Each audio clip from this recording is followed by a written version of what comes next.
Southern New Mexico, 1924. A rancher is found dead, his mule and gun missing. The tracks tell the story. Horse thieves from the south had come in the night, caught him off guard, and disappeared into the rugged landscape. News spreads quickly over the radio, and soon a posse is formed. These are men who know the land, determined to track the raiders before they vanish for good. The chase leads them west, into the mountains of southern Arizona, harsh, unforgiving terrain where roads are scarce and survival is brutal. If they want to catch their quarry, they'll have to travel as the raiders do, moving fast, light, and without mercy.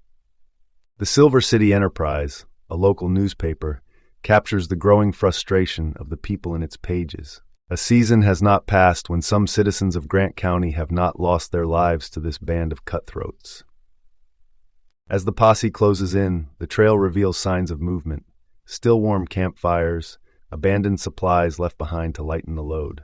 The raiders are pushing their horses to the limit, desperate to reach the border before they're cut off. And then, at the final ridge before Mexico, the pursuers catch sight of them, 8 riders, silhouetted against the horizon for just a moment before they disappear beyond reach. They are Apache. Let that sink in. This isn't the 1800s. The First World War had ended 6 years earlier. Radios crackled with news from across the country. Automobiles rumbled down American streets. Yet here, in the vast, untamed wilderness of the Southwest, Apache warriors were still riding free, living as they always had, outside the grasp of the United States government. This was the last recorded Apache raid on U.S. soil. But how had they managed to survive, outmaneuvering soldiers, possess, and governments for so long? That's what we're here to explore. Take a moment to let this sink in. 1924, not the 1800s. The world had changed. Automobiles roamed the streets, and radios crackled with voices from across the country. The Great War had ended 6 years earlier, and children born after it were already 5 years old. Yet, in the mountains of the Southwest, Apache warriors were still riding free, living as they always had. There are people alive today who were born in that era. Not many, but enough to remind us how recent this history truly is. The Apache held on to their way of life long after most believed it was possible. Not because of luck, but because they were perhaps the most elusive people in history, masters of survival, of the land, of the hunt. And that is what we are here to explore. The Apache were raiders, warriors, and nomads, moving as the land demanded. Their world stretched across what is now Arizona, New Mexico, and northwestern Mexico, deep into the Sierra Madre Occidental Mountains. For centuries, they lived by their own laws, free from outside rule. Before the United States ever reached the Southwest, the Apache were already locked in battle with another power, Mexico. The U.S. was late to the scene, expanding westward only after taking territory from Mexico. By then, Apache warriors had been fighting for generations, defending their homeland, raiding for survival, and resisting every force that tried to contain them. Most history books say the Apache Wars ended in 1886 with the surrender of Geronimo. But history books don't always tell the full story. The truth is, the Apache way of life didn't vanish overnight. Some refused to be confined. Some stayed hidden in the mountains, out of reach, waiting. And as we've already seen, some were still riding into battle as late as 1924. So how did they do it? How did they survive, evade armies, and hold on to their ways when the world around them was changing so fast? That's the story we're about to uncover. When the Spanish first encountered the Apache, things didn't go well. There was blood, a lot of it. That's actually where the name Apache comes from. The Spanish borrowed it from the neighboring Zuni people, whose word for them meant enemy.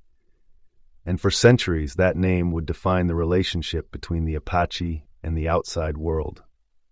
But why was there so much conflict? At its core, it was a clash of cultures. Mexico wanted the Apache to settle down, to become farmers, laborers, part of their society. But for the Apache, that was never an option. Farming under the burning sun of the Southwest, scraping by, trapped in one place, that wasn't their way. They were raiders, warriors, survivors. Raiding wasn't about hate or destruction, it was about survival. The land they lived in was harsh. The deserts of Arizona, New Mexico, and the Sierra Madre Occidental were not kind. Food and resources were scarce, and when your people needed something, you took it from those who had it. That's how it had always been. But people don't give up what's theirs without a fight. And that's how blood feuds start. The Apache would strike, taking horses, weapons, food, even people. Some were ransomed, some were adopted, some were tortured, and in return the Mexicans and later the Americans struck back, burning villages, killing entire families, hunting them like animals. One raid led to another. One killing demanded revenge.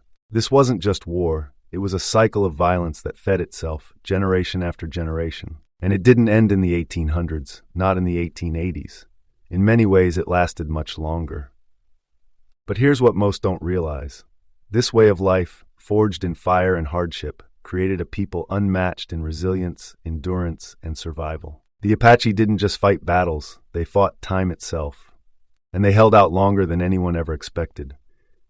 That's why they became one of the most feared, most elusive, and most legendary warriors in history. And this is only the beginning. And this is where our stories begin. The Apache were not just warriors. They were masters of the land, knowing every canyon, every waterhole, and every hidden cave in the vast and unforgiving deserts of the Southwest. This wasn't just knowledge, it was survival. To the U.S. military, tracking the Apache was nearly impossible. They moved like ghosts, leaving behind little trace of their passage. The very mountains and deserts that others saw as obstacles, the Apache saw as allies. When the military needed to navigate this land, they had no choice but to hire Apache scouts, not just to find their enemies, but simply to understand the terrain. But what truly made the Apache so elusive was their mastery of stealth. Unlike other plains tribes known for elaborate regalia, the Apache kept their appearance practical. No towering feathered headdresses, no heavy ornaments, just what was needed to survive and blend in. When they needed to disappear, they stripped down, a breechcloth, moccasins, and nothing else. Even their skin worked as camouflage, blending perfectly with the red earth and rocky terrain. They moved silently, each step calculated. In the dead of night, they could be just a few feet away from you, and you'd never know. This was not just a strategy. This was a way of life.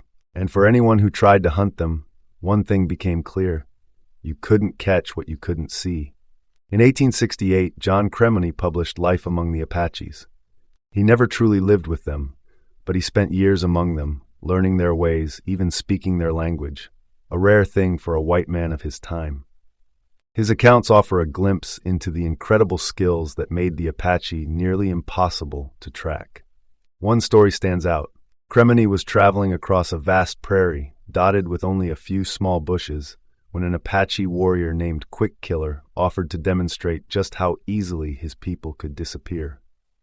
He pointed to a tiny bush, too small to conceal anything, and asked Cremony to turn his back. Cremony refused, choosing instead to walk forward, watching the warrior carefully.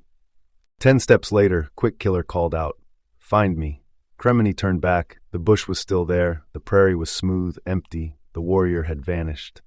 Cremony circled the bush, searching in every direction. Nothing. Then, to his shock, Quick Killer rose up laughing, just 2 feet away from him. He had buried himself beneath the grass so perfectly that even at point-blank range, he was invisible. Apache children practice this from a young age, he explained, until they are perfect. It sounds impossible, but is it? Think about the natural world. Predators stalk their prey, using camouflage to move unseen. The Apache mastered this skill in a way no other people did. They weren't just warriors. They were the ghosts of the desert, blending into the earth itself. Even General George Crook, the man who came closest to capturing Geronimo, admitted it. He described the Apache as having an acuteness of sense, perfect physical condition, absolute knowledge of locality, and an absolute ability to persevere from danger. Then he gave them a name, the Tigers of the human species. And yet by the 1860s, these warriors were being backed into a corner. The question was, what happens when you try to cage a tiger? By 1861, the Apache had been fighting the Mexicans for generations. But the Americans? They were new to the land, latecomers in the West. They had fought their way across the continent, leaving trails of blood behind them. And when they struck gold, the push westward became unstoppable. The story played out the same way it always did. Mexico claimed the land. The Apache lived on it, Then the Americans took it for themselves. Once again, the Apache were left wondering, who are these outsiders, and why do they think they own our land? At first, relations between the Apache and the Americans were uneasy but stable. That changed in 1861, when a young boy, Felix Ward, disappeared in a raid. The U.S. Army believed the Chiricahua Apache, led by Cochise, were responsible. But they weren't. The boy had been taken by White Mountain Apache, a completely different group. That didn't matter to Lieutenant George Bascom, who made a critical mistake. He lured Cochise to a meeting under a flag of truce, then took him and his family captive. A direct insult. Cochise wouldn't stand for it. Inside the army tent, he realized the trap. With a hidden blade, he slashed through the canvas, cutting his way to freedom and vanishing into the wild. But his people weren't as lucky. His family remained prisoners. Cochise struck back the only way he could. He took hostages of his own. He captured 3 Americans, hoping to trade them for his family. But Bascom refused the deal, demanding Felix Ward be returned, even though Cochise never had him. With no deal to be made, both sides made their move.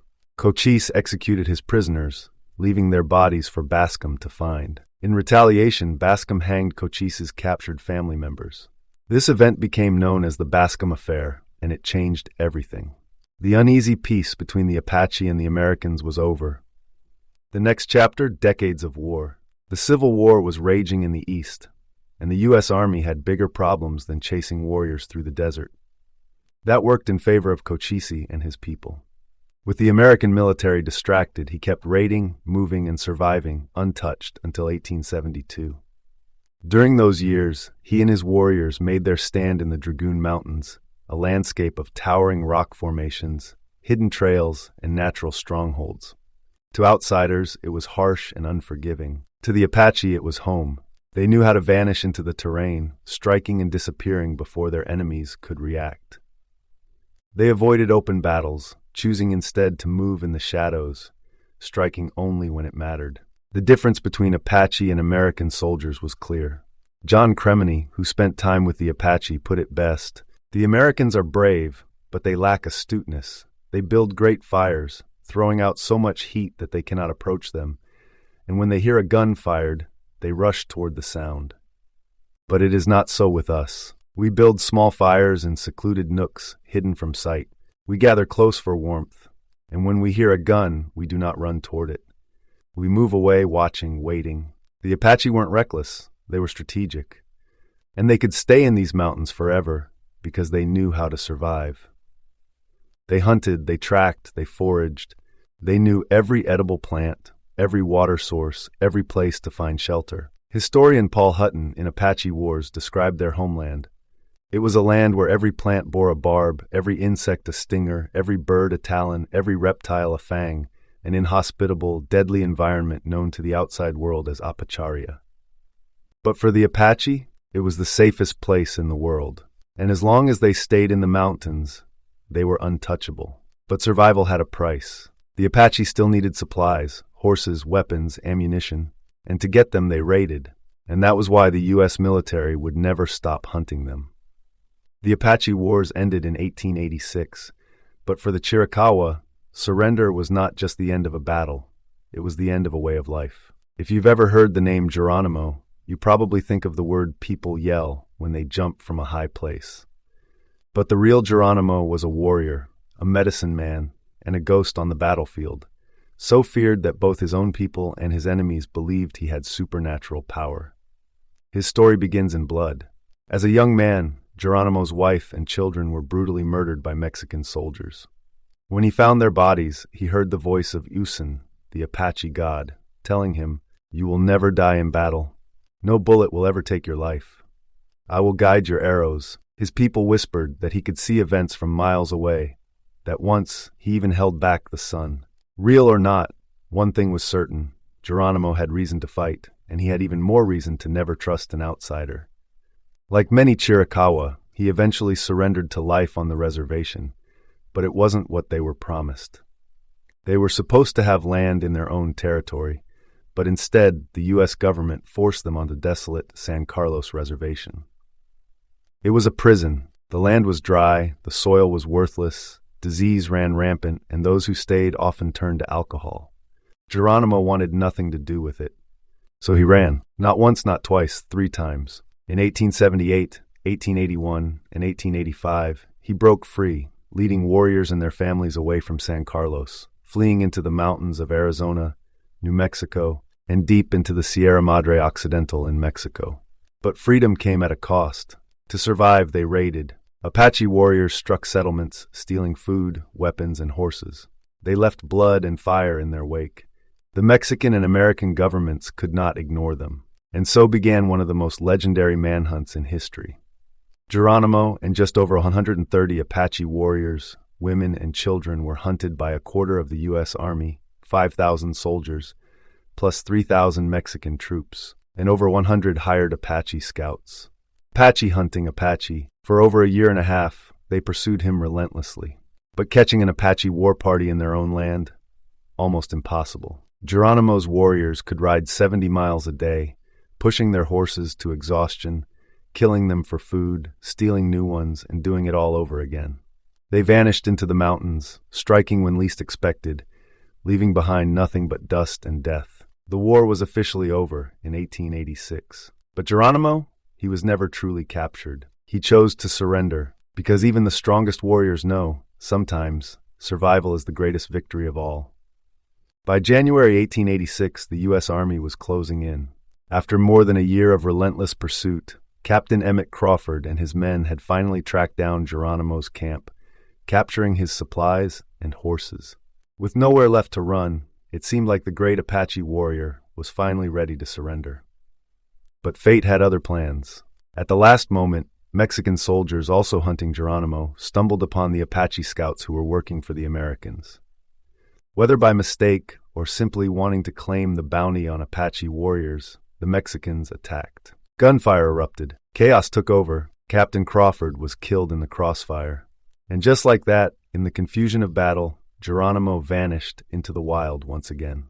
2 months later, in March 1886, General George Crook, the man who had once called the Apache tigers of the human species, finally cornered Geronimo again. This time, they spoke face to face, and Geronimo agreed to surrender. A historic moment. There's even a photograph of the meeting, one of the few images ever taken of Geronimo before his capture. But something changed. As Geronimo and his warriors prepared to cross the border into the United States, whispers spread among them. Soldiers selling whiskey warned them that if they stepped onto American soil, they would be executed. Geronimo didn't wait to find out if the rumors were true. That very night, he and 39 warriors escaped into the darkness, extending the chase for another 6 months. For a full year and a half, with thousands of soldiers from both the U.S. and Mexico hunting him, Geronimo remained free. That is how elusive, how resourceful, how determined the Apache were. But in September 1886, his time finally ran out. And this time, when the Americans took him, they didn't send him back to a reservation. They sent him somewhere far worse. If you think Florida is rough now, imagine it back then. No air conditioning, swamps teeming with alligators and mosquitoes, and a humid heat that never lets up. This was where the U.S. government sent Geronimo after his final surrender in 1886. Not back to his homeland, not even to a reservation in the West. They sent him to a place where Apache warriors had no mountains to hide in, no deserts to navigate, no familiar land to survive on. They sent him to exile. Geronimo would never be free again. He was moved from one place to another, always a prisoner, because the U.S. feared what his freedom might inspire. What if he escaped again? What if he raised another war party? What if the Apache rose up once more? Even in captivity, his legend grew. He met President Theodore Roosevelt, standing face to face with the leader of the nation that had hunted him for decades. But despite the handshake, despite the photo, Geronimo remained what he always was, a warrior held in chains. But here's the thing, not all Apache surrendered. Some refused to live on reservations. Some slipped away into the mountains, blending into the land they knew better than anyone. Some continued to raid, continued to fight, continued to live free. The last recorded Apache raid on U.S. soil happened in 1924, nearly 40 years after Geronimo's capture. But that wasn't the end. There were whispers of raids in Mexico through the 1930s. And some say that Apache warriors still lived in the mountains until the 1950s. Did the Apache truly disappear? Or did they simply do what they had always done, vanish into the land, unseen, waiting?